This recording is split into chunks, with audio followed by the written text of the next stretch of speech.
Welcome everyone. Today, small acreage horticulture crop webinar is on vegetable grafting. This is becoming more and more popular, and a couple of the handouts I sent you all that say MM brochure and MM cool season. MM stands for Mighty Tomato. There is a company in California that's starting to sell on a commercial scale a grafted tomato, and I will type the website. This is not an advertisement. This is for your education. I'm not sure if it's plugconnection.com or plugconnections.com. It may be plural. So check those handouts. There's lots of good information, names of rootstock varieties for tomato, for watermelon, copies of the presentation, etc.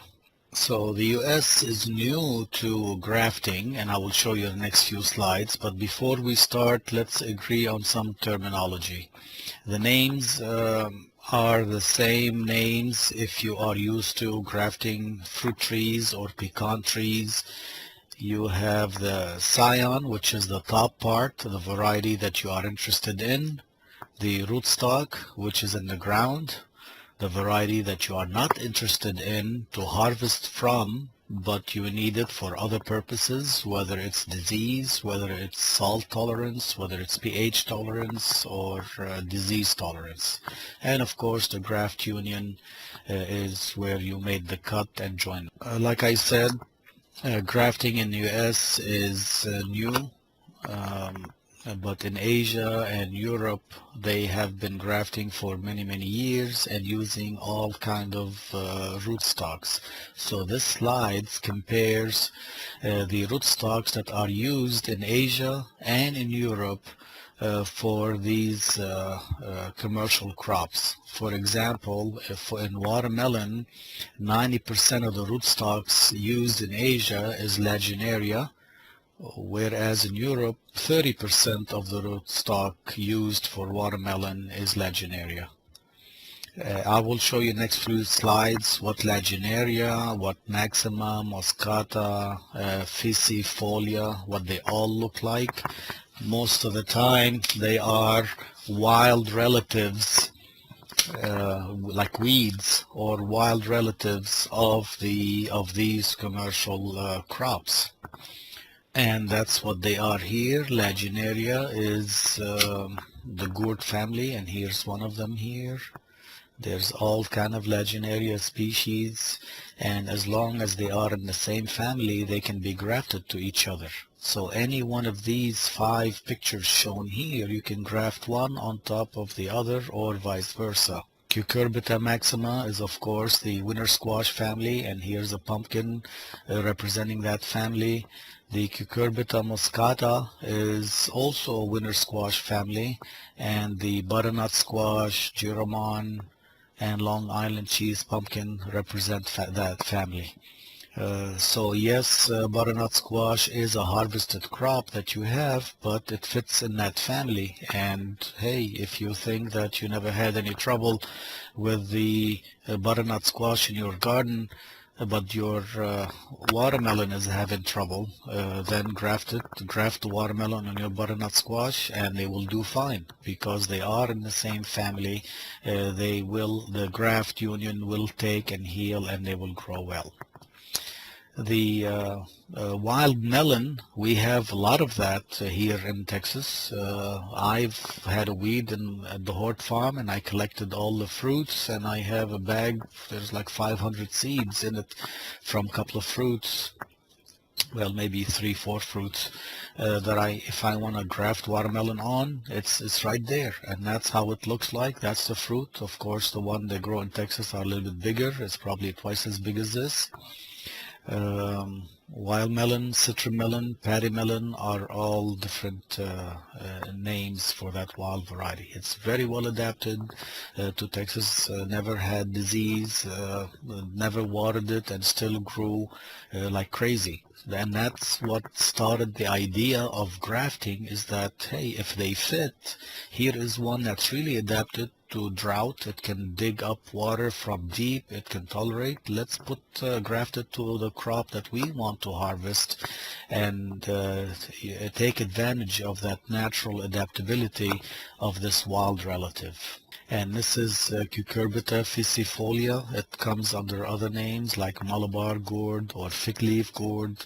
I know in other countries this can be pickled, or before these seed ripen, it can be sliced and cooked. I mean, it's not bitter, it's not poisonous, so it is food. You can easily get used to the taste and use it as a food source by itself. I've harvested the wild melon and cooked them, and they kind of have like lemony flavor. They're not bad.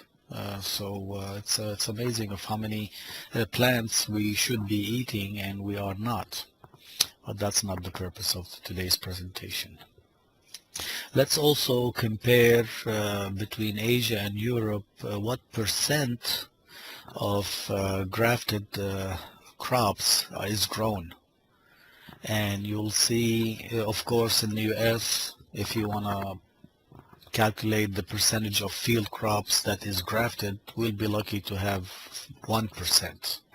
Compared to the watermelon in Japan, 100% of the watermelon that is grown in Japan is grafted watermelon. 100% in Korea, 50% in China, 80% in Taiwan, whereas in Europe about 50%. You'll see it's a lot higher in Asia, more than Europe. Of course, melon, here it shows 5%. Well, that's because they grow fewer melon in Korea, and of those only 5% are grafted. Now, why is that? Why Asia has very high percent of grafted crop? Well, because they have limited land. And let's look at this slide. They have limited land. They grow the same crop year after year in the same location. They don't have room to rotate and go somewhere else. Once the disease got established, there's no way to get rid of it. Here's a picture from Korea. You can see from the airplane, when you're flying over Korea, you can see acres, well, thousands of acres of greenhouses where they grow these high value crops for them. So once the disease got established in the soil, there's really no way to fumigate. Fumigants were canceled. Methyl bromide is not available. That is the only solution they have, is to use wild relatives that are disease tolerant, and then they can grow the crop on top of it. I love this picture, and I show it to all my growers just to show them how little space is wasted inside the tunnel compared to how we grow. This is about 20 foot wide, and I think there's only like 1 foot here wasted compared to some of my growers that have a 20-foot high tunnel, and they have 3 rows times let's say 3.5 feet wide, so that's 10 foot used and 10 foot of alleyways not used. So we use 50% of our tunnel, whereas in Asia they use about 90% of their tunnel. So keep that in mind. Excuse me. Okay, so now in the US we have a lot of land, of course, and we can rotate, and even one grower can have 20 acres, so they can grow watermelon from one location to another. So disease resistant is not the issue for us here, but in the US, but some growers are finding a yield improvement when the watermelon is grafted, and that is driving the interest in buying or making your own grafted vegetables, not as much for disease tolerance, but for a little bit of yield improvement or earliness. Okay, there are different types of grafting methods, but in general, grafting vegetables is very, very easy. You should be able to get 100% take because the weakness, the weakest point in the chain of grafting is not the grafting part, it's the post-grafting handling of that plant, where you grow it. Make sure the humidity is high, make sure it's not in full sun, make sure it stays moist under a dome. That is the key to success in grafting, not the actual grafting part, because you just cut them, put them together, let them touch, and it should work. It's a lot easier than grafting pecans or fruit trees. One of the methods of grafting is called the approach method, and basically you have the two plants, the rootstock in one and the Scion in number two, and you make a couple of cuts at an angle, strategically located so that they can slip in each other well, and you tie them, wrap them even with anything, even a small piece of aluminum foil. You just wrap it tight enough so they stay touching. You don't have to squeeze too hard. And once they heal, you cut the top and bottom part. So this part here is the roots, is the Scion that you don't need anymore. You need the top part, and this part here is the rootstock top that you don't need anymore. And once they heal, you have the new grafted plant. So this style where you make small two wedges and you wedge them together is called the approach graft method. The top insertion basically is you cut the top of the rootstock, the Scion. You cut the Scion, you make a couple of wedges, so it's like a point. And I've never done it, so I don't know what tool you have here to make a hole in the rootstock plant, to make a hole, and you insert them and they stick together. And I've never tried it. I've never seen any commercial application. I don't know what that tool is. I don't know how easy it is, since we are working with very, very tiny plants. I don't know. I can imagine it's going to be very time consuming because it's very delicate. You need small fingers. You need to be very adept with your fingers. I'm just showing you this method. Maybe the top insertion can work for older plants with a bigger stem. One cotyledon is the same approach. You cut the cotyledon or one cotyledon off. So here is your Scion prepared. You cut only from one end to make that pointed tip. For the rootstock, you cut one cotyledon off. Make sure that you remove the growing point with that cotyledon. So all you're left on the rootstock is just one leaf and the root, and you let them touch together and you clip them. As easy, very easy. Looks like just again, I've never done this before, but just looking at the picture, looks like this will be the most delicate point here, making sure that you cut and remove the growing point of the rootstock that is not desirable, but making sure that this is not too thin and not too weak and not gonna break when you attach them together. Of course, the most popular method, and lots of machines are available that can automate grafting for you, is using this typical grafting method, or the new grafting method that's called. Of course, here they're showing you that they're cut at an angle, but I found that that's not necessary. You can cut it horizontal, it'll work just as fine. I prefer that you cut it horizontal instead of at an angle. This way that is not going to slide off in the future. So you prepare the Scion rootstock, you put them together and you clip them. and in 10 days they're healed, and you can transplant them and move them to your garden. And here is a picture of this new grafting method after it had healed. You see here it was cut at an angle, and that's why I told you I don't like it cut at an angle, because it seems like it's always hanging on a ledge, and it like almost wants to slide off eventually. It will not, but cutting it horizontally like that works just as well, so why bother? And of course this is watermelon. And in China and Japan, there are women that can do 1,000 grafts a day manually. And that's why with the increasing demand, there are more and more machines available.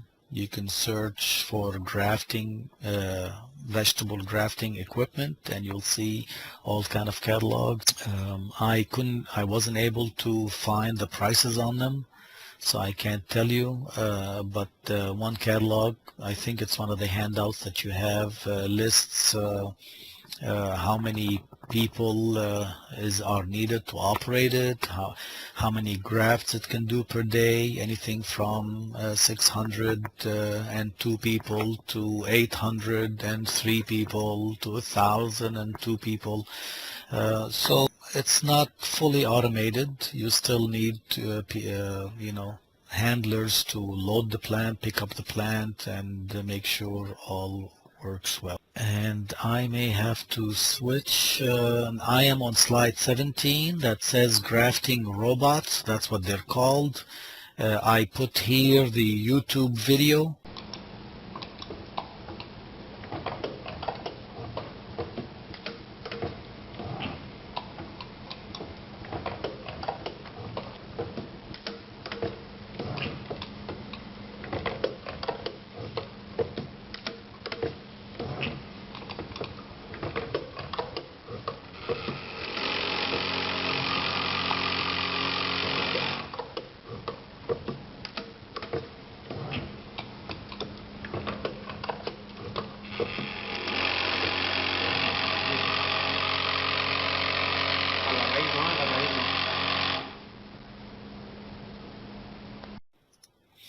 All right, I was right. On the left is the rootstock, and on the right is the Scion, because this this one that just fell after it got grafted, the top part is what was kept.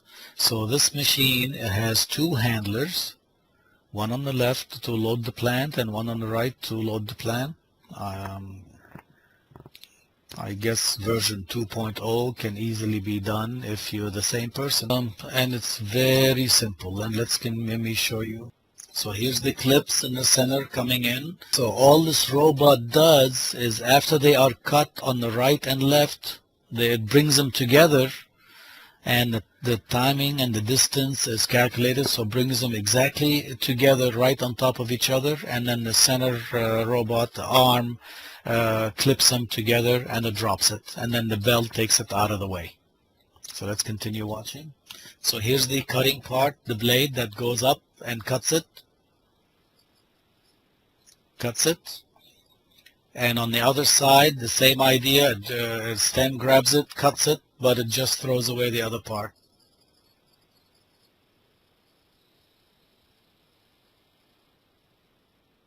And here is the final product. Anyway, this video, when you see it, you'll see it had two operators, and all they did was just load the plant on the handle. That's it. And in this 5-6 seconds, it made 4 grafts. So that's quick. I mean, almost like one every 2 seconds. So 30 per minute. So that's 1,800 per hour. That's a lot. The next slide is another machine. Here is the YouTube link.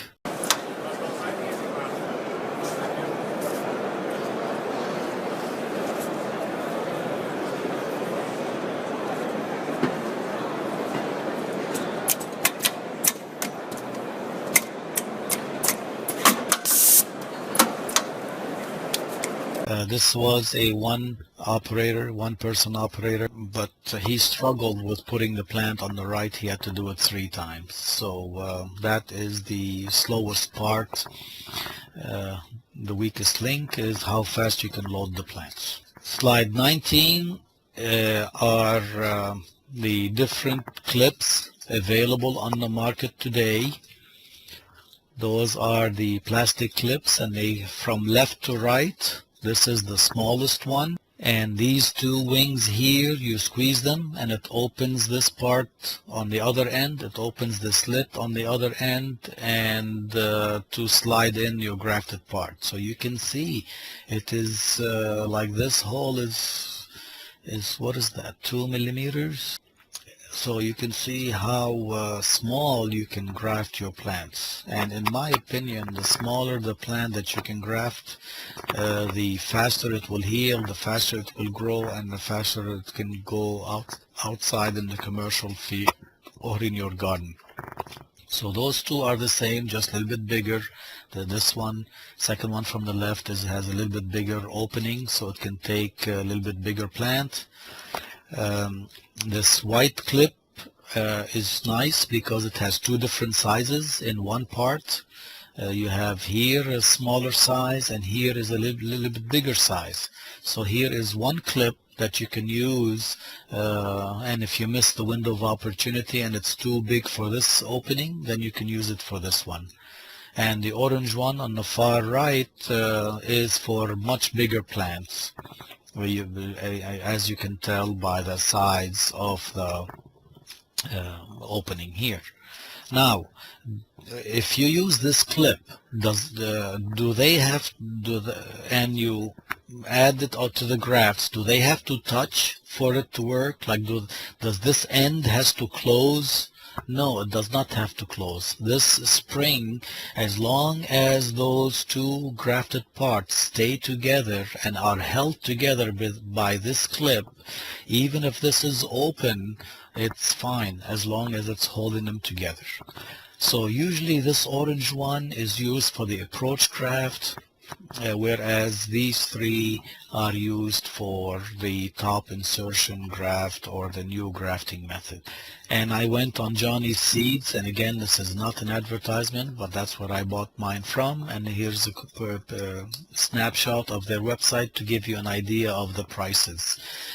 So these largest one, for 200 clips, you're paying about $45, and same thing for the spring-loaded white clips with the two sizes in one.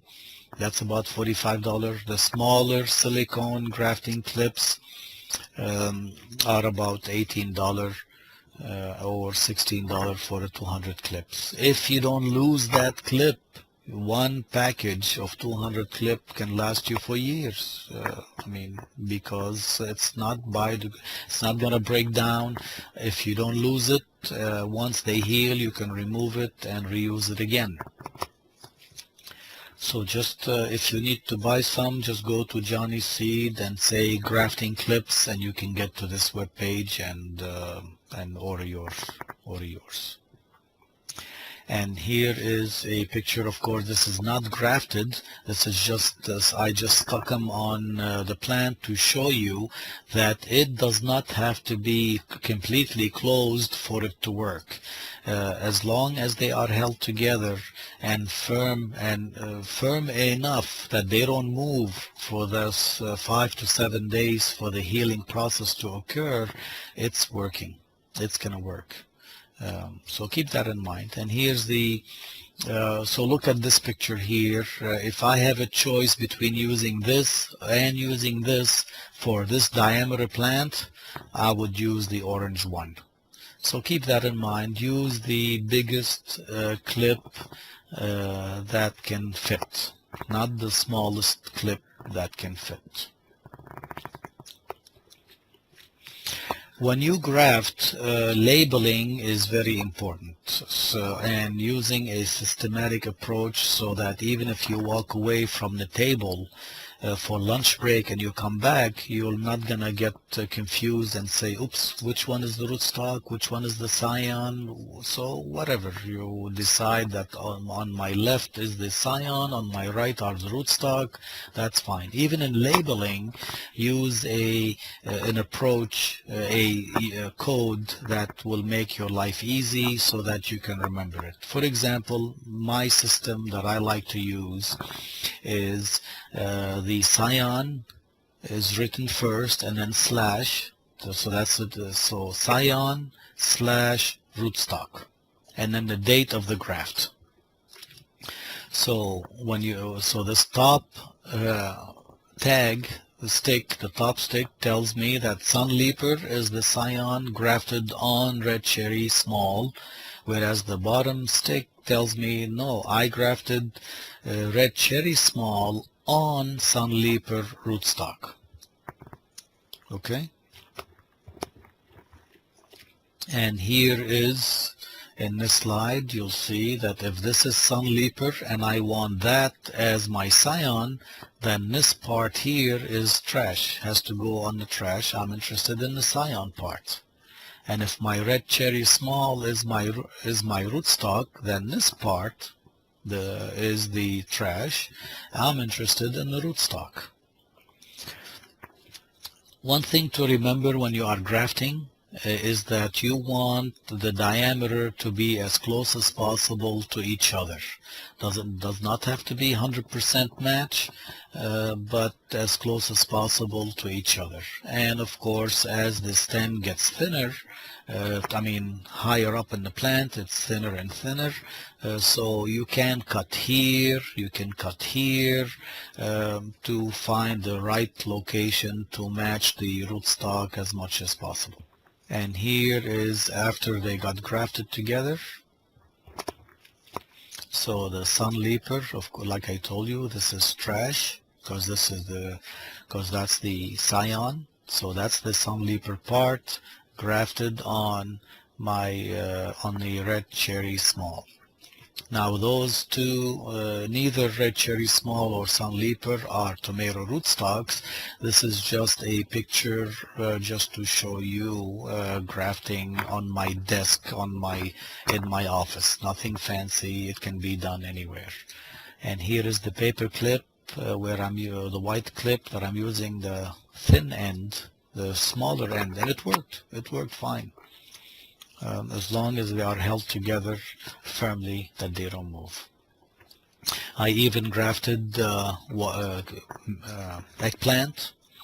It should work. It does work. Why not? In theory, eggplant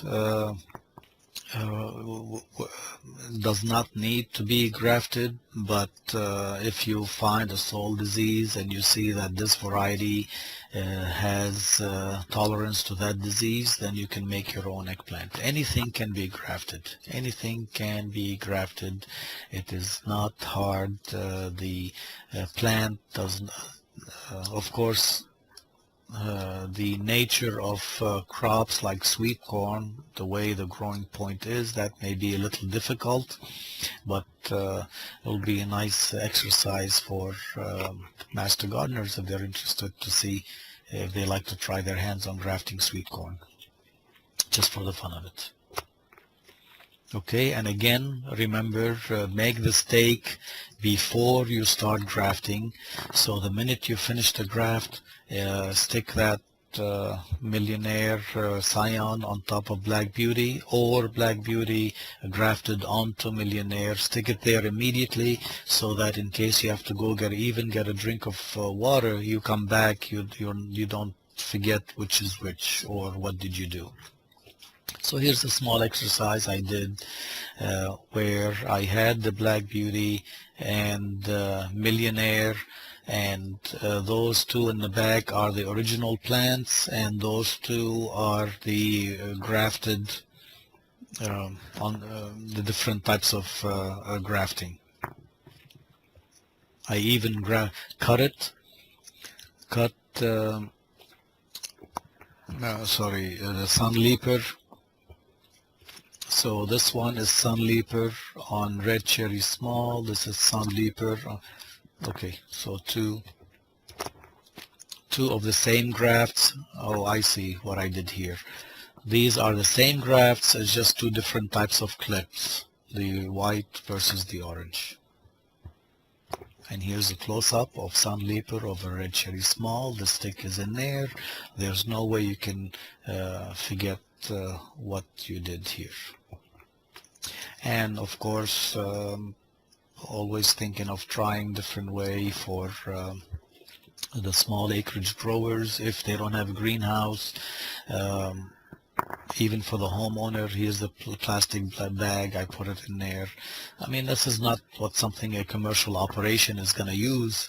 That's not doable. I'll show you what on a commercial scale you can use, but for a homeowner that has a few that they want to graft, just get a clear plastic bag. I blew some air in it, tied it with a Ziploc bag, and left it on my desk for a week, and they did just fine. And this is a week later. They're all alive. I mean, you can tell that they're all alive because the Scion is not wilted, is not dead, and actually there's some growth starting to happen here. And this eggplant is growing actually right now in my backyard. And here are the tomato that were grafted, and they are growing in my backyard too. And a close-up. You'll see here that it's healed. You don't have to take you don't need a magnifying glass. As long as the top part is still alive, you know that the graft healed properly. Here's a question: as we finish the graft, should these be bumped up in container size? Let me show you. The good question. Let me show you. Okay. So back to here, there were no difference between the white or orange clip. Just use the biggest one that can fit. Well, I don't know if you can see here, right in the middle of this white clip, you can see the beginning of a very small root hair. That is normal. Don't worry about it. When you take it out to the garden, it'll dry out. I think it's just, I see it always in tomato. Maybe it's a reaction to the cut. It wants to root to survive, but the minute it grows in the ground outside, it will be fine.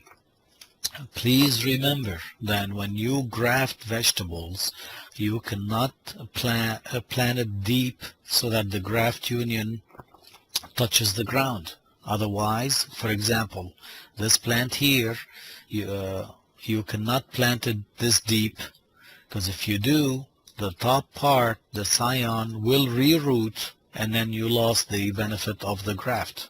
So make sure the graft is above ground and no chance of it reaching the ground to reroot again. Here is a study on watermelon that was done at 4 states, Florida, Georgia, South Carolina, and North Carolina, comparing melon yields on various rootstocks. And they evaluated all kind of data, size, firmness, defects, number of fruits, weight per fruit, etc., etc. And I know this is a complicated table, but on the left here, all these names that you see, starting with Shintosa Camel to Tri-X 313, are the different types of rootstocks that were used.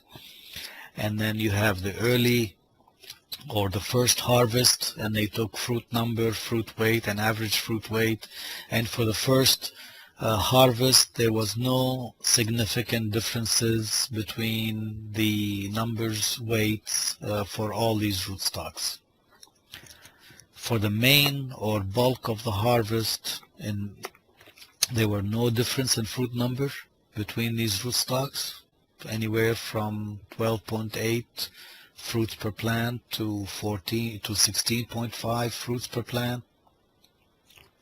No, not per plant, per variety. And then, or total, looks like total. And fruit weight, there were differences. Ojaccio gave them the highest yields with 322 pounds, and the smallest one is 217 pounds. But the total yield, there were also differences in the main harvest on the average fruit weight. But when you add up all the yields season long, there were no differences in the fruit numbers and average fruit weight. There were only differences, statistical differences in the individual fruit weight. Okay. Of course, when I look at these numbers and I see a change from 20 to 25 fruits, even though statistics tells me it's not significant, I may want to try Ojakyo or Macy's, even though statistics tells me that there were no differences. Next slide, slide 36, is the list of rootstocks available. This you have that on one of your handouts, listing the company names that are selling rootstocks, and this is a partial list, and the rootstock names sold by each company. We've evaluated Maxifort and Biofort and Multifort, and each one has its own characteristics, what type of resistance or earliness or cold tolerance, etc. So the material list that you need when grafting is gloves, because you're working with a razor blade, the Scion and rootstock, the tag with a marker, and in this case these 2 cups is for the individual graft or any kind of dome or a greenhouse operation for a larger scale. So these 2 cups represent the protection, how you handle the plants after harvesting, and everything else are involved in the actual grafting process. Next slide is I'm going to show you step by step on how to do grafting, and I'm using this new grafting method shown in here, where you prepare the Scion. Well, in number 1 I would call this the rootstock, I would call this the Scion, and then you put them together and you clip them. And like I said before, there's no need for that cut to be slanted, just horizontal cut works just perfect. So here's preparing the rootstock, just a cut. Of course, this being a rootstock, I immediately throw away the top part. I don't put it on the table. I don't put it because I may come back later and say, oh, wait a minute, is this my Scion or is this my rootstock? So cut it and dispose of it immediately. That's the best way. Simple cut, nice razor blade, very easy, very little pressure. Preparing the Scion, same idea. Find the location where the diameters are the same. That's the only thing you need to do, as close as possible to each other.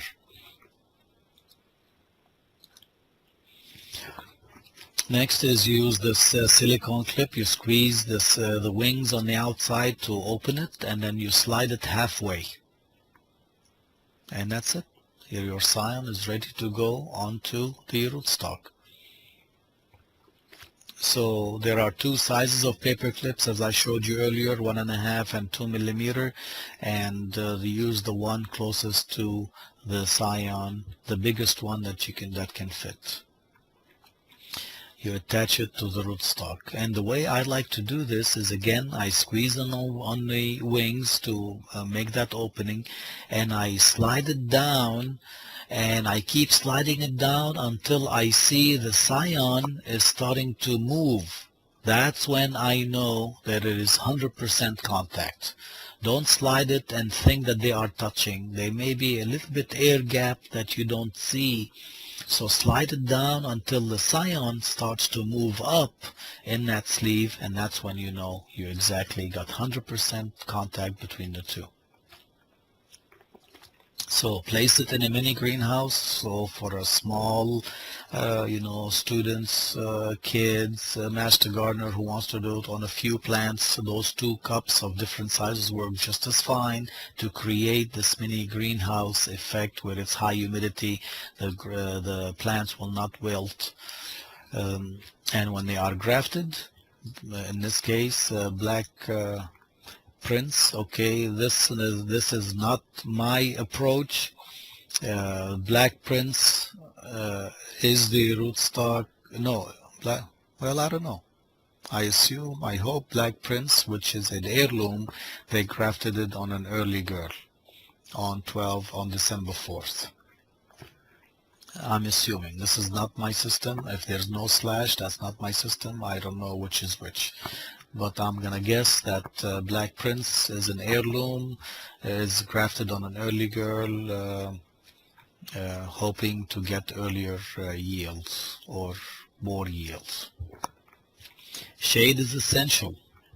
On a small scale, homeowner, small scale, few plants, 2 dozen plants, even a coffee filter is fine to shade it so it's not in direct sun, it's not gonna wilt while it's healing. On a large scale or medium-sized scale, a germination dome is fine. If you have a commercial operation and you have a mister where the same location that you use to start your seedlings, this will work just perfectly for grafted plants. As long as there is some shade above them with the mist. Whether you use shade cloth or shade cloth over the whole bench, they have to be shaded and they have to be misted all the time to make sure that they never dry out. Okay, and as long as the Scion is not wilted, you know it's healing. And some growers keep it long enough until that clip falls off by itself. As the plants get bigger and the diameter gets thicker, it pushes the silicone graft out of the way, and then they fall off. And some people, that's how when they start seeing some clips falling off, they know they're ready to go to be bumped up or planted. And as you see here, this is pushed so far, it's gonna fall off in a second. And here are the small root hairs that I told you about, are typical of tomato. I think it's a reaction to the cut. The plant wants to make new roots to survive, but then they'll dry out, and that's not an issue. Don't worry about them. Don't do anything to them. And here's an more prominent root hairs developing on the Scion. Again, don't do anything, don't worry about them.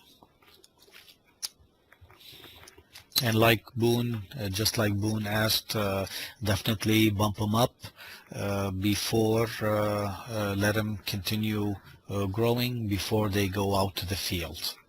So remember, with tomato, it's about a 4-week process from seeding to ready to plant in the field. But if you want to graft, you have to add a 2-week period. So if you say, I want to graft on this day, you want to start seeding 6 weeks before, so that the 4 weeks the transplants are ready, and then 2 weeks for the grafting, healing, and bumping up before they are ready to transplant in the field. There's a question, is after cutting the Scion, how long before you graft on? Can you wait without damaging? Immediately is best, of course, like you said. But in case of interruption, I assume, I don't know, half hour? half hour, hour. If you come back from an interruption and you see the Scion is wilted, that's probably you're taking a high risk that's not going to survive. But if you come back and it looks fine, you're working in a greenhouse, you're working in a house where it already has 80% humidity, more than likely you'll be fine. But if you think there's going to be an interruption, you can take that Scion and put it in a cup of water. Just let it sit in a cup of water so that it will never dry out. But that's a good question, but I would recommend that you don't have interruptions if you are grafting. Um, if you make a cut, graft it and move on.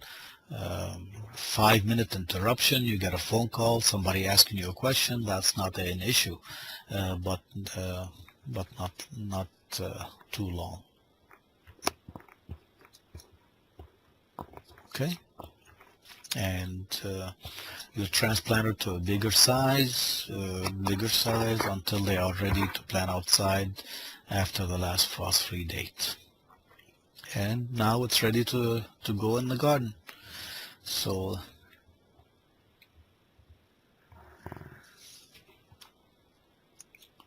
okay.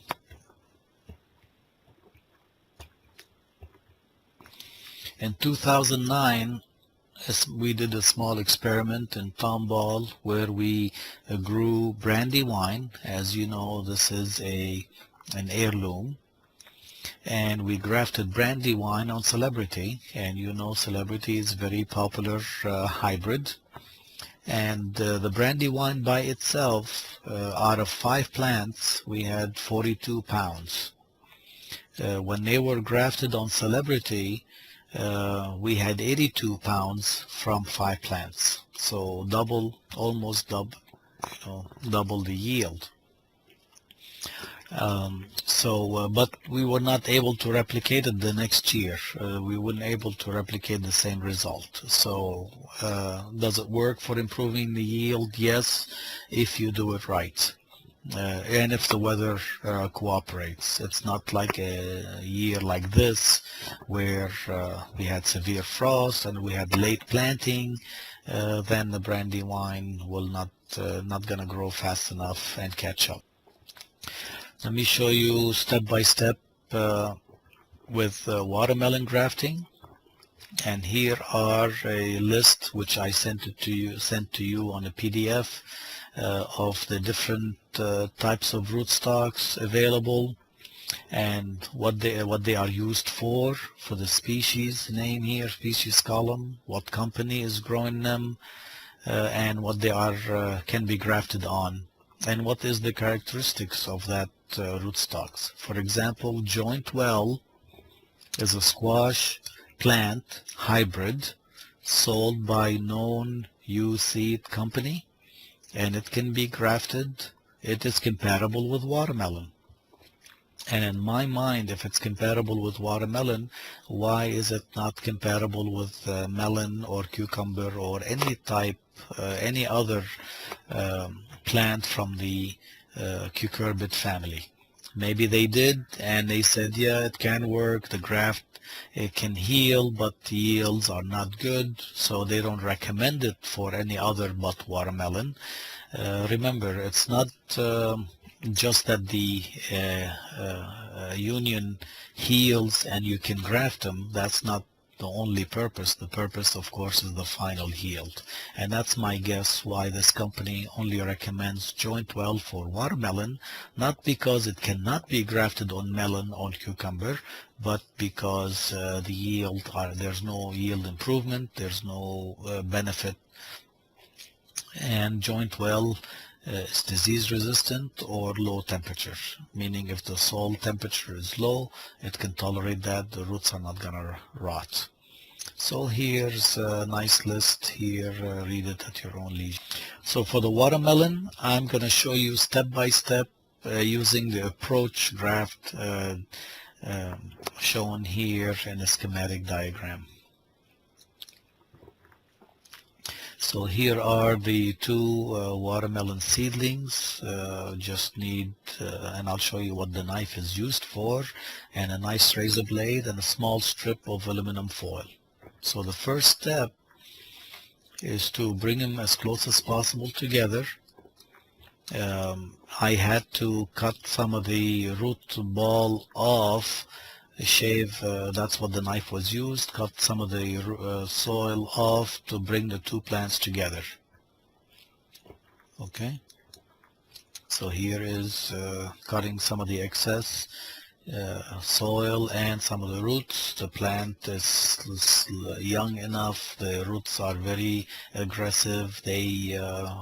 Cutting some of the roots off is not going to kill the plant.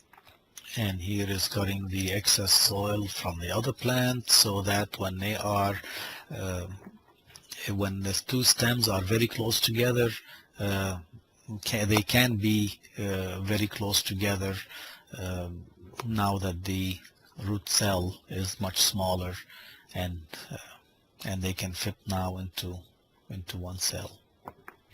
Simple cut at an edge about halfway. Be very careful, this is very tricky. You don't want to cut too deep or so it breaks off, because you want those two parts to remain. You're not cutting it off completely.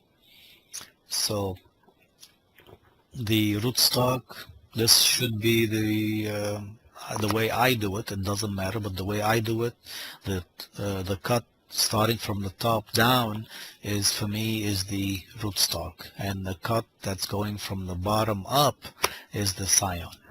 You can reverse it, it doesn't matter, as long as you remember the plant on the right is the Scion, the plant on the left is the Scion, whatever system you want to work. Even if there's interruption and you go and it's not labeled, you know that this is the Scion, this is the rootstock, because that's where how the cut is made. Any thoughts about grafting to decrease impact to squash vine border? No. That doesn't work. When you graft, and that's a good question to ask, when we graft, we do not transfer anything from the rootstock to the Scion. For example, if your rootstock, your wild melon, is very resistant to squash vine border, they don't like it. None of the sting bugs don't like it. Aphids don't like it. None of that resistance is transferred to the Scion. None of the fruit flavor will change from the Scion. You graft a brandy wine on Celebrity, you are still harvesting brandy wine. None of that characteristics is transferred. The disease resistance is the rootstock itself being able to resist the soil diseases, and they will grow fine. None of that resistance is transferred. So let's say you graft Fusarium wilt resistant rootstock, but there's Fusarium that infects the Scion, it will kill it. The rootstock will still be alive, but if it infects the Scion, it will kill it. So grafting is not the only solution. Don't say, oh, I grafted and I'm using a Fusarium wilt or Verticillium wilt resistant rootstock, I don't have to spray any fungicides. No, you still have to maintain the plant normally. What you are doing by grafting is you are making sure that the roots won't die, so that the plants won't die. It doesn't mean you don't have to maintain proper pesticide management throughout the growing season. So here are the two cuts, and you slide them into each other very carefully, like that. I'm looking at this picture and I can see that there were too many cuts here. There was one that almost reached the other end and may break it, and there's another cut. So with practice you become very adept, very capable at it. It's just delicate work. It's not hard work. And the minute they are sliding together, you just use that little piece of aluminum foil strip and you wrap them around tight enough. You don't want to squeeze them to crush them, but just keep them close to each other so there's no air gap in there. And you wrap it a few times, and you're done.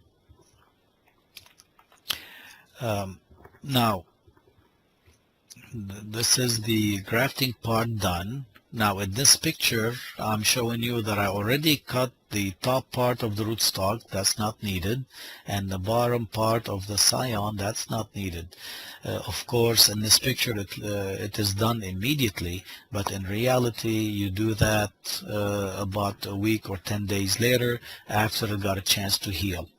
So in this approach graft, you don't make these cuts immediately. You can put them out in the greenhouse under the mister or under the dome to let that graft heal, and then you cut them. And that's the reason why we shaved off the excess soil so these are smaller and they can fit into one cell. That's the reason why we did that, so that we get a chance to put both cells in the place of in the flat to give them a chance to grow. And once it's healed and it's growing, and you can tell that it's not wilted and there's movement on the young growth, that's when you cut the excess off and you're ready to bump up or transfer to the field. And here is another close-up of the graft.